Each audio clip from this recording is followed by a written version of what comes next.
ప్రభువైన యేసుక్రీస్తు నామంలో మీ అందరికీ వందనములు. 2వ రాజుల గ్రంథంలో 20వ అధ్యాయం 12-13 వచనములు చదువుకొని మన ధ్యానం కొరకు ధ్యానం చేద్దాం. ఆ కాలమందు బబులోను రాజును బలాదాను కుమారుడునైన బెరోదక్పలదాను హిజ్కియా రోగి అయ్యుండిన సంగతిని విని పత్రికలను కానుకను అతని యొద్దకు పంపగా, హిజ్కియా దూతలు వచ్చిన మాట విని వారిని లోపలికి రప్పించి తన నగరునందేమి రాజ్యమందేమి కలిగిన సమస్త వస్తువులలో దేనిని మరుగు చేయక తన పదార్థములు గల కొట్టును, వెండి బంగారములను, గంధవర్గములను, పరిమళ తైలమును, ఆయుధశాలను, తన పదార్థములలోనున్న సమస్తమును వారికి చూపించెను. ప్రభు సహాయం కొరకు చిన్న ప్రార్థన చేసుకుని ధ్యానం చేద్దాం. ప్రేమ కలిగిన తండ్రి, చదువుకున్న లేఖన భాగాన్ని బట్టి మీకు స్తోత్రాలు. మీ దీనదాసుని మీ పరిశుద్ధమైన ఆత్మతో నింపి మా అందరికీ ప్రయోజనమైనటువంటి రీతిలో మాతో మాట్లాడి సంతృప్తిపరచమని, మమ్మల్ని సరిచేసి మీకు మహిమ తెచ్చుకోమని యేసుక్రీస్తు ప్రభు పేరట స్తోత్రములు చెల్లించుకుంటూ ప్రార్థిస్తున్నాము తండ్రి, ఆమేన్. ప్రభునందు ప్రియ సోదరి సోదరులారా,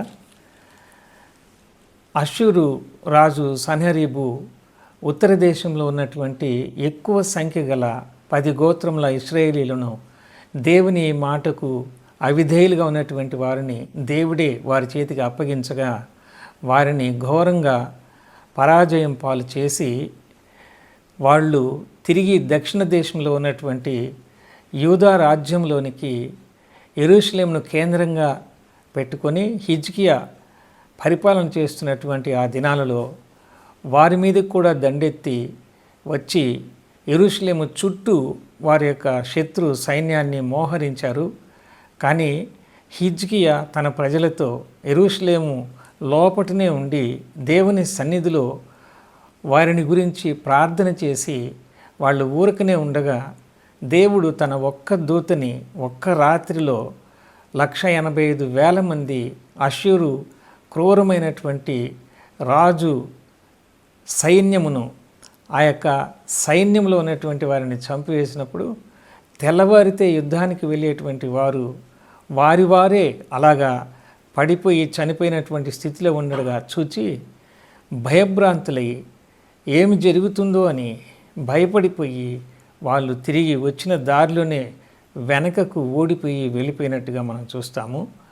ఆ సంగతిని బబులోను రాజు విని యూదా రాజ్యంలో ఉన్నటువంటి ఆ బలాన్ని, అది దైవ బలము అనే సంగతిని వారు తెలియక హిజ్కియా యొక్క బలమని ఎరిగి హిజ్కియా ద్వారా అష్షూరు రాజులు భయపడిపోయి ఓడిపోయి వెనకకు వెళ్ళారనేటువంటి సంగతిని ఎరిగినటువంటి వాళ్ళుగా అప్పటికే అష్షూరు రాజ్యముతో గొడవతో ఉన్నటువంటి వారితో యుద్ధము చేయడానికి సరిపోయినంత బలము లేని స్థితిలో ఉన్నటువంటి బబులోను సామ్రాజ్యము హిజ్కియాను ఆశ్రయించి యూదా రాజ్యము ద్వారా బలపరచబడి అష్షూరు సైన్యాన్ని ఎదుర్కొని జయించాలి అనేటువంటి ఉద్దేశాన్ని లోపట ఉంచుకొని హిజ్కియా రోగిగా ఉండి తిరిగి బాగుపడ్డాడనే సంగతిని విని రోగిగా ఉండి బాగుపడినటువంటి హిజ్కియాను పరామర్శించాలనేటువంటి పై వేషముతోటి మంచి బహుమానాలను తీసుకొని వారు అక్కడికి వచ్చారు. హిజ్కియా దేవుడు తనను ఆ రోగం నుంచి బాగు చేశాడు, స్వస్థపరిచాడు, మళ్ళీ 15 సంవత్సరాలు నాకు ఆయుష్కాలాన్ని ఇచ్చాడు, దేవుని ద్వారా నాకు ఈ ఐశ్వర్యం వచ్చింది, ఈ ఆయుధశాల వచ్చింది, ఈ పరిమళ సుగంధ ద్రవ్యాలు, ఈ పదార్థాలన్నీ నాకు వచ్చాయి, పితరులు సంపాదించిన యెరూషలేము దేవాలయానికి అవసరమైనటువంటి బంగారు తదితర వస్తువులు వచ్చాయి అనే విషయాన్ని మర్చిపోయి దేవుని దూత ద్వారా ఆ రాత్రి జయాన్ని పొందాను అనేటువంటి సత్యాన్ని మర్చిపోయి దేవునికి చెందాల్సినటువంటి మహిమని, దేవునికి చెందాల్సినటువంటి ఆ ఘనతని తనకే ఆపాదించుకొని నన్ను ఇంతగా గౌరవించడానికి బబులోను సామ్రాజ్యంలో నుంచి వారే వచ్చారు, గొప్ప బహుమానాలు ఇచ్చారనేటువంటి ఆ తలంపుతోటి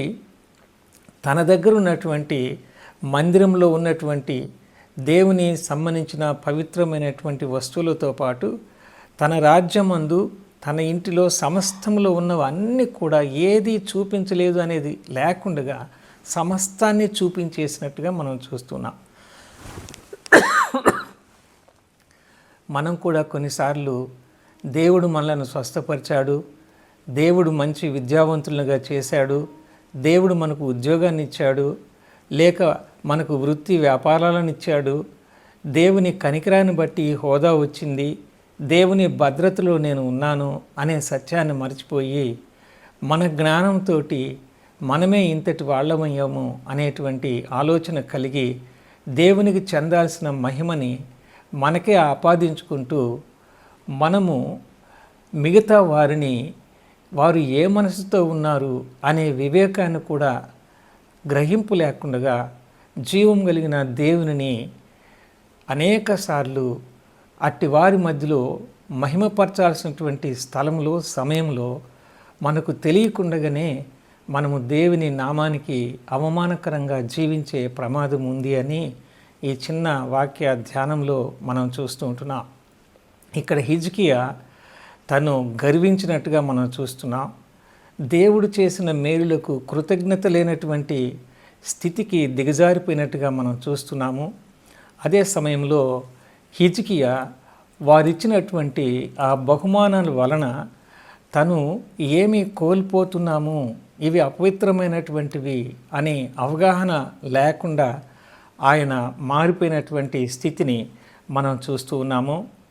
దేవుని యందు ఉంచాల్సినటువంటి ఆ విశ్వాసాన్ని, దేవుడు స్వస్థపరిచి ఆయుష్కాలం ఇచ్చినటువంటి దేవుణ్ణి ప్రార్థించినటువంటి అప్పుడు దానికి ముందు కానీ తర్వాత కానీ హిజ్కియా వంటి రాజు లేడు అనేటువంటి పేరు పొందినటువంటి హిజ్కియా తన యొక్క వంకర ఆలోచనలతోటి బబులోను రాజులను నమ్ముకున్నాడు. కానీ దేవుని యందు ఉంచాల్సిన విశ్వాసాన్ని వారి పట్లకు మరలించుకున్నట్టుగా మనం చూస్తాం. ఐదవదిగా దేవునికి చెందాల్సినటువంటి మహిమని తనకే ఆపాదించుకున్నందువలన ఇలాంటి దుఃఖకరమైనటువంటి 5 రకములైనటువంటి పాపాలను చేసినటువంటి వ్యక్తిగా హిజ్కియా మార్చబడ్డాడు.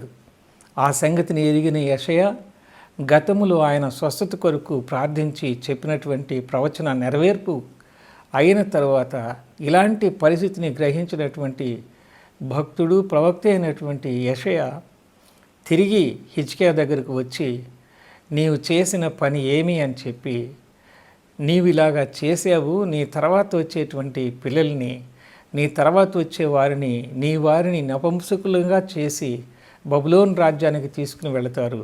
నీవు చూపించకూడనటువంటి మందిరము లోపటి విషయాలను కూడా దేవుని ఆశీర్వాదాన్ని చెప్పుకొనకుండా నీవు డంబముగా ఏదైతే చూపించుకున్నావో అవన్నీ కోల్పోయే ప్రమాదం కూడా వస్తుంది అని తెలియచేశాడు. ఆ తర్వాత ఏం జరిగింది అనంటే హిజ్కియా ప్రారంభము చాలా బాగుంది, కానీ ముగింపు చాలా విషాదంగా ముగించాడు. ఆ తదనంతరము ప్రవక్త ప్రవచించినట్లుగా 21వ అధ్యాయం ప్రారంభంలో మునుపెన్నడూ లేనట్టుగా దేవుని ప్రజలని ఇశ్రాయేలీలు తిరిగి పాపం చేయడానికి తనకు 15 సంవత్సరాల ఆయుష్కాలంలో పుట్టినటువంటి మనష్షే అనేటువంటి వ్యక్తి చిన్న వయసులోనే ఆయన రాజ్య పరిపాలనకి వచ్చి సరైనటువంటి అవగాహన లేనటువంటి స్థితిలో ఆ పరిపాలనలో ఉంటూ తన తండ్రి పితరుల యొక్క దేవుని అనుసరించి దేవుని ఎదుట ఆయన దృష్టి ఎదుట చెడుతనం జరిగించకుండా దేవునికి విరోధమైనటువంటి ప్రకృతి సంబంధించినటువంటి వాటన్నిటినీ తొలగించి పరిశుద్ధమైన ఆలయాన్ని పవిత్రపరిచినట్లుగా కాకుండా దేవుని దృష్టి ఎదుట బహుఘోరంగా అతడు యెహోవా దృష్టికి చెడుతనము జరిగించుచు మనష్షే ఇశ్రాయేలు ఎదుట నిలువకుండా యెహోవా వెళ్ళగొట్టిన జనములు చేసినట్లు హేయ క్రియలు చేయుచు వచ్చినని వ్రాయబడింది. అలాగ చేసినటువంటి మనష్షే 21వ అధ్యాయం 2వ రాజుల గ్రంథం 9వ వచనంలో మనం చూస్తే ఇశ్రాయేలీయుల ఎదుట నిలువకుండా యెహోవా లయము చేసిన జనములు జరిగించిన చెడుతనమును మించిన చెడుతనము చేయనట్లు మనష్షే వారిని రేపెను అనే మాట మనం చూస్తున్నాం. తను పాపం చేశాడు, తన ప్రజలు కూడా పాపం చేసేటట్టుగా వాళ్ళ యొక్క దృష్టి అంతా పాపం వైపునకే మరలించినటువంటి ఒక దుష్ట చెడిపోయినటువంటి రాజుగా ఈ హిజ్కియాల నుంచి తన ఆయుష్కాలం పెరిగిన ఆయుష్కాలంలో పుట్టినటువంటి మనష్షే గురించి మనం చూస్తున్నాం.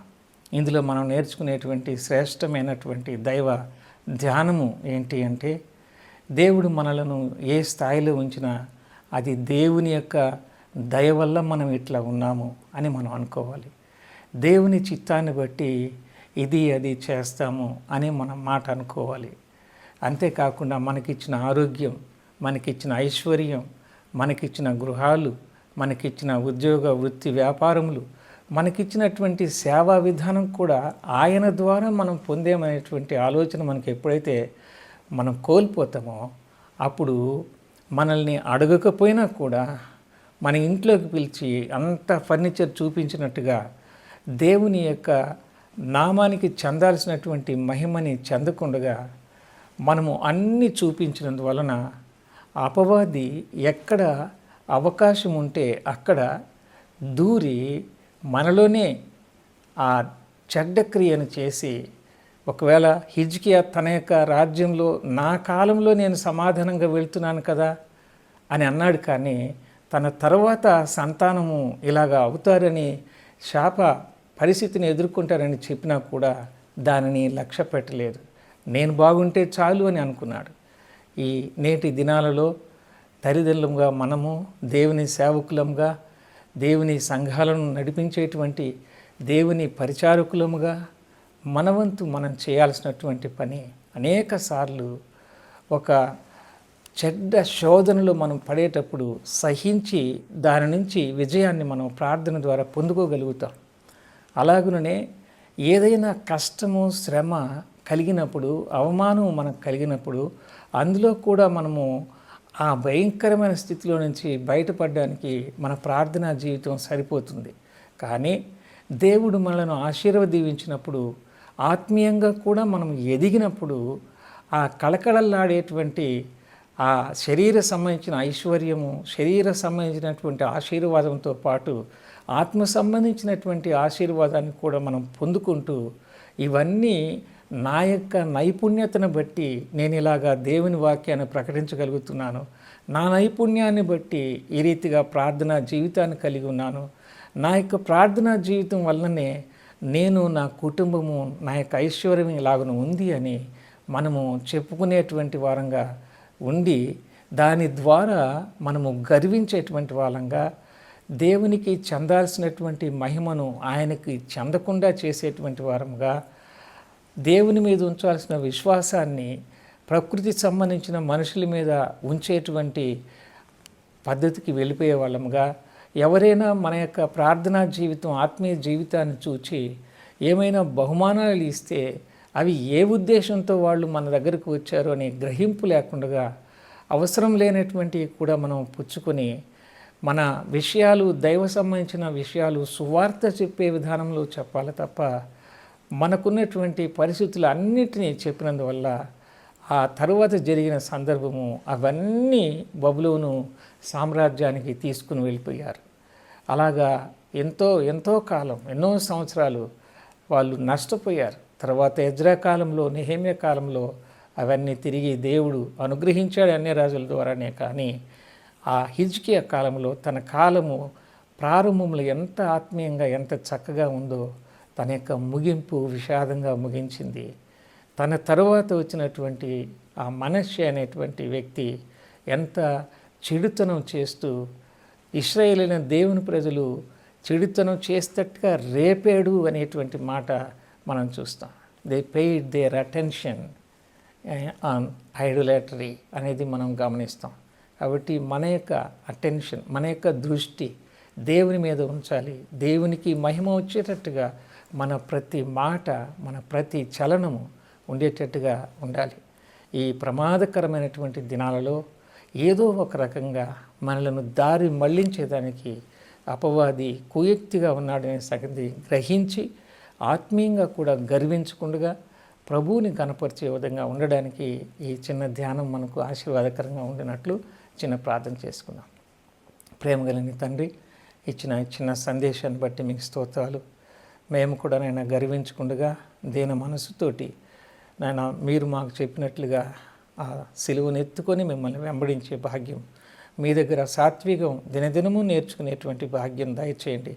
మా ప్రవర్తన ద్వారా మా తర్వాత వచ్చేటువంటి తరము మమ్మల్ని చూచేటువంటి వారు చెడు మార్గంలోకి వెళ్లకుండా మమ్మల్ని కనికరించమని, ఆదర్శవంతమైనటువంటి మంచి విశ్వాస జీవితాన్ని మాకు అనుగ్రహించమని, రక్షణ లేకుండానే వారు ఎలాగునా మరి ఉండిపోయారు అట్లా కాకుండా ఈ వర్తమానం వింటున్నటువంటి వారు కనీసం జీవము కలిగిన దేవుడుగా మా అందరి పాప ప్రాయశ్చిత్తార్థమే రక్తం చిందించి మరణించి తిరిగి లేచినటువంటి దేవుడుగా ఈ ప్రకృతిని నాయన సేవించకుండా సృష్టించిన సృష్టికర్తమైన మిమ్మల్ని సేవించి మహింపరిచేటట్టు కృప చూపమని యేసుక్రీస్తు ప్రభు పేరట స్తోత్రములు చెల్లించుకుంటూ ప్రార్థిస్తున్నాము తండ్రి.